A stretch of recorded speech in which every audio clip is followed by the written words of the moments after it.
Hello दोस्तों, आपका स्वागत है हमारे चैनल द स्टोरी नॉलेज में। आज हम आपके लिए लेकर आए हैं थिबो म्यूरिस की book master your emotions book की समरी। एक्सपर्ट्स यह कहते हैं कि इमोशंस का मतलब है एनर्जी इन मोशन। एक कामयाब आदमी की जिंदगी में इमोशंस का बहुत महत्व होता है।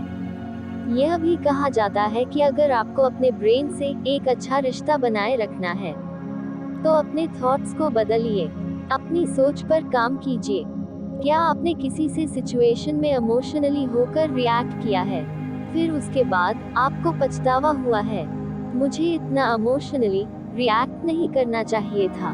या अगर आप चाहते हो कि आपका अपने इमोशंस पर 100% कंट्रोल होता तो बहुत ही अच्छा होता, लेकिन वही आपको यह भी लगता है कि इमोशंस को कंट्रोल करना बहुत ही मुश्किल है, आप अपने इमोशंस को कंट्रोल नहीं कर सकते, तो ऑथर थिबो म्यूरिस की बुक मास्टर योर इमोशंस पढ़ने के बाद आपका यह बिलीव बिल्कुल चेंज हो जाएगा। ऑथर कहते हैं कि आप अभी जो भी इमोशंस महसूस कर रहे हैं, आपने खुद उस इमोशंस को फील करने के लिए चूज किया है। आप खुद ही अपने इमोशंस का सोर्स हो, क्योंकि आप खुद ही इन्हें क्रिएट करते हो। क्योंकि ऑथर के अनुसार आप जब चाहे, जैसा चाहे वैसा फील कर सकते हैं। उसके लिए आपको किसी रीजन की जरूरत नहीं है। अगर आप अभी सैड फील कर रहे हो तो आप अभी उन सारी चीजों के बारे में सोचने से जिनके लिए आप ग्रेटफुल हो, आप इमीडिएटली खुश फील करने लगोगे। ऑथर कहते हैं, जिंदगी के प्रति आपका एटीट्यूड आपकी हैप्पीनेस को प्रभावित करता है, बजाय इसके कि आपके साथ क्या और कैसा होता है। इसलिए एक हैप्पी और सक्सेसफुल लाइफ जीने के लिए हमारा अपने इमोशंस पर कंट्रोल होना बहुत जरूरी है, जिन्हें हम ऑथर के बताएं इन प्रैक्टिकल स्टेप्स से कर सकते हैं। इस बुक की मदद से आप अपने इमोशंस के उन पहलुओं को डिटेल्स में जान पाएंगे कि फियर लिमिटेशंस को ओवरकम करके आप वह इंसान बन पाएंगे जो आप सही मायने में बनना चाहते हैं। इस बुक ने बहुत सारे लोगों की लाइफ को बदला है।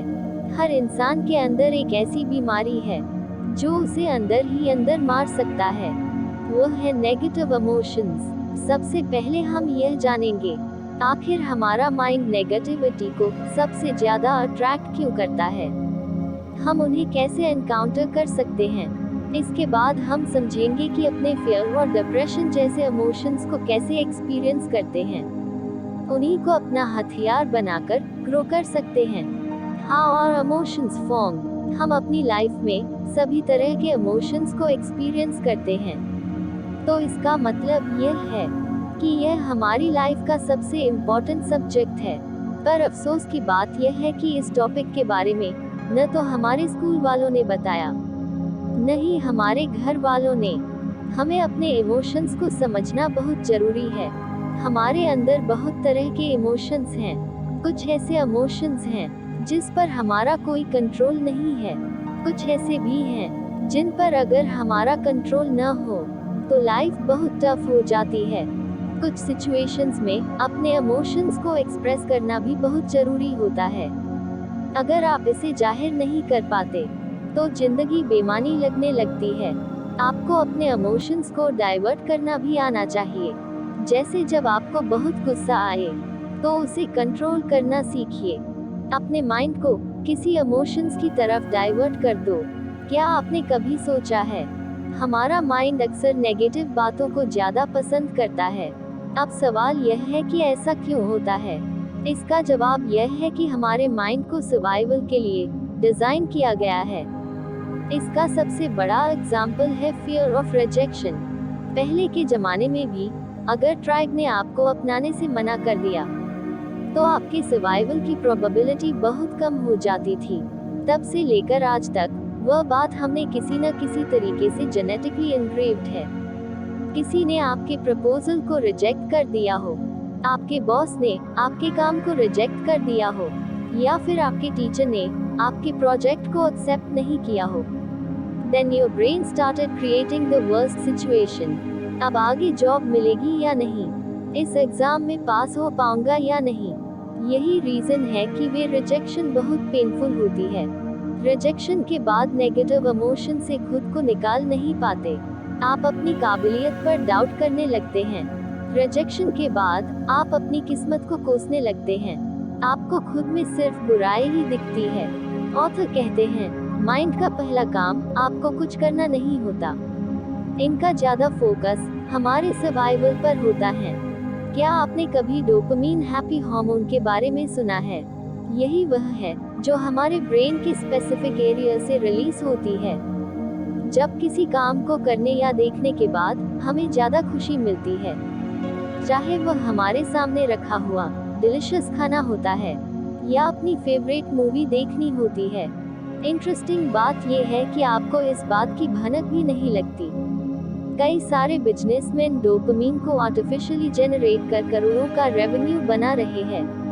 इसका सबसे बड़ा एग्जाम्पल सोशल मीडिया है, जो इन्हीं साइकोलॉजी को यूज करके आपकी सबसे कीमती चीज छीन लेती है। वह है आपका वक्त। जो खुशी आपको फेसबुक स्क्रॉल करने से मिल रही है, असल में डोपामिन रिलीज होने से मिलती है। यह हैप्पीनेस का वह वर्जन है जो बाद में आपको अनहैप्पी बना देगा। ऑथर आगे कहते हैं, सिर्फ फियर ऑफ रिजेक्शन हमारे इमोशन को कंट्रोल नहीं करता है, बल्कि ईगो भी बराबर का पार्टनर है। क्योंकि आपका ईगो आपको खुश करने के चक्कर में लगा रहता है। उसे दुनिया तो कोई मतलब नहीं है, लेकिन जब आपका ईगो हर्ट हो जाता है तो कई सारे इमोशंस को रिलीज करता है, वह चाहे सैडनेस, फ्रस्ट्रेशन, डिप्रेशन या फिर एंगर का हो। तो हमें इसे कंट्रोल करना सीखना चाहिए। What impact your emotion? इसका सिंपल जवाब GIGO प्रिंसिपल में मिलता है। गिगो इसका सिंपल डेफिनेशन है garbage in, garbage out. If you do ill, speak ill, think ill, the outcome is going to leave you ill. If you do well, speak well, think well, the outcome is going to well. मान लीजिए आपने अपने दोस्त को video game खेलते हुए देखा, तो आपकी भी उसे खरीदने की डिजायर होगी। उन्हीं आंखों से जब आप किसी की मोटिवेशनल स्पीच सुनोगे, तो आपको मोटिवेट करेगा। सक्सेस पाने के लिए आप जुनूनी बनोगे। इसका मतलब आपके एक ब्रेन के दो डिफरेंट आउटकम हुए। बस यह आपको डिसाइड करना होगा कि आप क्या एक्सपीरियंस करना चाहते हो। हमारी इमोशन कई सारे फैक्टर्स से इन्फ्लुएंस होती है। आप क्या फील कर रहे हैं? अगर आप उन सर्वाइवल मैकेनिज्म से निकली हुई इमोशंस रिएक्शन को देखें, तो ज्यादातर इमोशन हमारे थॉट्स का रिजल्ट होता है। फिर भी यह अकेले इस बात का जिम्मेदार नहीं है कि आपका शरीर, आपकी आवाज, क्या खाते हैं, कितनी अच्छी नींद लेते हैं। यह भी आपकी क्वालिटी ऑफ इमोशंस या यूं कहे क्वालिटी ऑफ लाइफ के लिए बड़ा इंपॉर्टेंट रोल प्ले करता है। How emotions impact your sleep. आपने कभी न कभी यह बात नोटिस की होगी, जब आप पूरी रात सोशल मीडिया या अपने फ्रेंड से चैट करते हो या कोई मूवी देखते हुए अपनी सारी रात जागते हो, तो कहीं न कहीं आप अपनी बेसिक नीड्स को सैक्रिफाइस कर रहे हो, जो हमारी और आपकी नींद है, जिसके बाद अगली सुबह उसका साइड इफेक्ट देखने को मिल जाता है। आप लेजी फील करते हो। जो भी टारगेट बनाकर रखे थे कि कल सुबह से एक्सरसाइज करूंगा, पूरे काम को अच्छे से करूंगा, वह नहीं कर पाओगे। अच्छी नींद बहुत जरूरी है। अपने काम पर कंसंट्रेट करने के लिए सिर्फ नेगेटिव इमोशंस ही आएंगे। आगे ऑथर ने यह भी बताया है कि 2016 में एक ऑर्गेनाइजेशन के द्वारा रिसर्च से पता चला है, जो लोग 6 घंटे से कम सोते हैं, उनकी मोर्टेलिटी रेट 30% बढ़ जाती है। उनके कंपैरिजन में जो लोग 7 से 9 घंटे की पूरी नींद लेते हैं। अब सवाल यह है कि आपको अपनी नींद की क्वालिटी कैसे इम्प्रूव करना है। Make your bed pitch black, मतलब लाइट ऑफ कर लीजिए या फिर मार्केट से एक स्लीप मास्क ले आइए। Avoid music in electronics devices जैसे कि स्मार्टफोन, टीवी और रिलैक्स योर माइंड। इसी तरह हमारा बॉडी लैंग्वेज, थॉट्स और हमारे एनवायरनमेंट आपके इमोशंस पर गहरा इम्पैक्ट करता है। यानी कि आपको उन लोगों की कंपनी से दूर भागना है जो अक्सर आपको डिमोटिवेट करते हैं। How to change your emotions. आपने अक्सर यह चीज देखी होगी, अक्सर आपका दिमाग नाव को रिजेक्ट करता है। इससे भागने की कोशिश करता रहता है। लेकिन अगर आप नाव को एक्सेप्ट करना शुरू कर देते हैं, तो बदले में यह आपके आने वाले पेन को कम कर देगा। ऑथर ने इस चैप्टर में सिखाया है कि हम अपने नेगेटिव इमोशंस से कैसे बच सकते हैं। इसे बैलेंस करके बची हुई लाइफ में पॉजिटिव इंसान बन सकते हैं। लेकिन इसके बारे में बात करने से पहले हमें यह समझना चाहिए कि आखिर इमोशंस कैसे बनते हैं। ऑथर ने कहा है कि नेगेटिव इमोशंस के दो फॉर्म होते हैं। पहला नेगेटिव इमोशन, जो हम स्पॉन्टेनियस एक्सपीरियंस से करते हैं। यह इमोशन आपको जिंदा रख सकता है। जैसे कि हमारे एंसेस्टर्स को कोई खूंखार शेर दिख जाता, तो वह फियर वाली इमोशंस रिलीज करते थे, लेकिन शेर के बाद उनका फियर वाला इमोशन खत्म हो जाता था।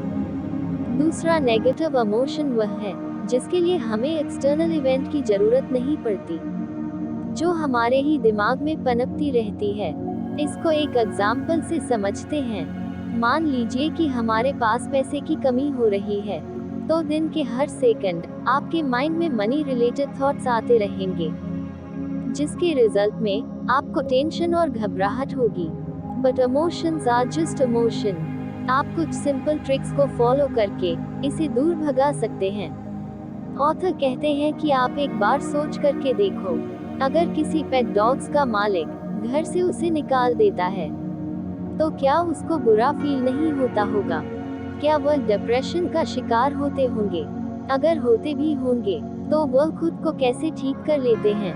अगर हमें इसका जवाब नहीं पता है, तो फिर भी इतना तो यकीन से कह सकते हैं कि वह अपना रास्ता खुद ढूंढ लेते हैं। यही काम आपको भी करना चाहिए।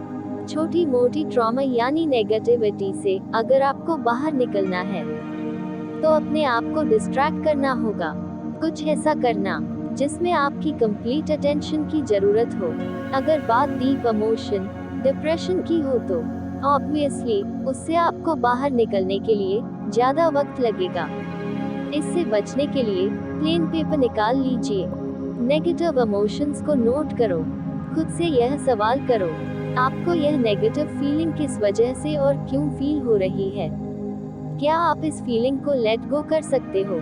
अगर इसका जवाब आपके अंदर से न में आता है, तो एफर्मेशन, विजुअलाइजेशन और रेगुलर बेसिस पर एक्सरसाइज करना शुरू कर दो, ताकि आप उन हैबिट्स की मदद से नेगेटिव इमोशंस पर काबू कर सको। How to use your emotions to grow. हमने इमोशंस की गलत इमेज बनाकर रखी है। ज्यादातर लोग अंडर एस्टिमेट करते हैं। लोगों को लगता है कि इनकी वजह से हम कमजोर बने हैं। पहले तो यह बात आप लोग सच सच बताएगा कि आप इंडिपेंडेंट कब हुए? अगर सक्सेस भी हुए, तो किस लिए? मैं जानता हूँ कि आपने अपनी जिंदगी में कभी न कभी ठोकरें खाई हैं, तो उसी ने आपको बहुत कुछ सिखा दिया। वैसे यह बड़ी सीख थी। क्या आपको पता है कि इमोशंस के बिना लाइफ अधूरी है? जरूरी है कि आप इसके बारे में अवेयर रहे। लाइफ में 3 चीजें हमेशा याद रखिए। 1. अपने इमोशंस से हमेशा अवेयर रहिए। 2. अपने माइंड की कंडीशनिंग करते रहिए। 3. इमोशंस के बारे में लिखते रहिए। इसके बारे में लिखने से आपको पता चलेगा कितने छोटे छोटे रीजंस हैं जिनके कारण आपने पूरा वक्त अपसेट होकर बिताया है। इसी तरह अपने इमोशंस को रिकॉर्ड करो, उसे अपने लाइफ की मूवी की तरह रेटिंग दो। आपकी लाइफ की परफॉर्मेंस कैसी जा रही है? जब भी लाइफ के कॉर्नर में फंस जाओ, तो आप उससे बाहर निकलने के लिए 3 स्टेप्स को फॉलो कर सकते हो। 1. सारे टास्क की लिस्ट बना लीजिए। 2. उसे एनालाइज करो। 3. उसमें जो सबसे इम्पोर्टेंट है उसे आइडेंटिफाई कर दो। सबसे पहले आइडेंटिफाई टास्क को कंप्लीट करो। इसके बाद जो मैजिक होगा वो डेफिनेटली आपकी लाइफ को बदल कर रख देगा। हर किसी की लाइफ में कभी न कभी डिफिकल्ट फेज तो आता ही है, जिसमें हम बिल्कुल फंसा हुआ महसूस करते हैं। नेगेटिव बातें या थॉट्स कई सालों तक मन में दबाकर रखना भी खुद को तकलीफ देना है। उसे खत्म कीजिए। उसके लिए आपको एक फोन कॉल भी करना पड़े, गले लगना पड़े, माफी मांगनी पड़े, एक सिंपल सा मैसेज टाइप करना पड़े, तो देर न करें। हमारी लाइफ में जगह सिर्फ खुशियों को देना चाहते हैं। तो उसके लिए जगह भी हमें ही बनानी पड़ती है। बाहरी कोई भी सिचुएशन, इंसान या इवेंट आपके साथ नहीं खेल रहा है, वो बस आपके इमोशन के साथ खेल रहा है। वो इंसान या इवेंट आपके बहुत करीब हो तो अफेक्ट होना लाजमी है, लेकिन अवेयर रहना, किसी बात से बहुत ज्यादा हर्ट नहीं होना। इमोशंस तो हर्ट होंगे, लेकिन अपने आप को टूटने नहीं देना, क्योंकि आपको तोड़ने वाला कोई और नहीं होता, आप खुद होते हैं। क्या आपको लगता है कि आपके खुशी के रिमोट कंट्रोल आपके हाथ में है? अगर है, तो इससे अच्छी चीज आपकी लाइफ में और कुछ नहीं हो सकती। लेकिन अगर आपका जवाब नहीं है, तो समझ लीजिए इस जवाब को हाँ में बदलने का वक्त अब आ चुका है, क्योंकि आपके इमोशंस आपकी जिंदगी को काफी अफेक्ट करते हैं। आप अगर पॉजिटिव स्टेट ऑफ माइंड में होते हैं, तो आपका कॉन्फिडेंस ज्यादा होता है, नए चैलेंजेस को अपनाना इजी होता है, आपकी जिंदगी बेहतर हो जाती है, अपने कंफर्ट जोन से बाहर आना आसान होता है, आपके पास अच्छे आइडियाज होते हैं, आप एक क्रिएटिव इंसान बनते हो, और भी कई पॉजिटिव इमोशंस को खुद में डेवलप कर पाना आसान हो जाता है। उम्मीद है आपको यह वीडियो पसंद आया होगा। इस वीडियो को लाइक करें और हमारे चैनल को सब्सक्राइब करें, और इसे अपने दोस्तों के साथ शेयर करना न भूलें। मिलते हैं अगले वीडियो में। धन्यवाद।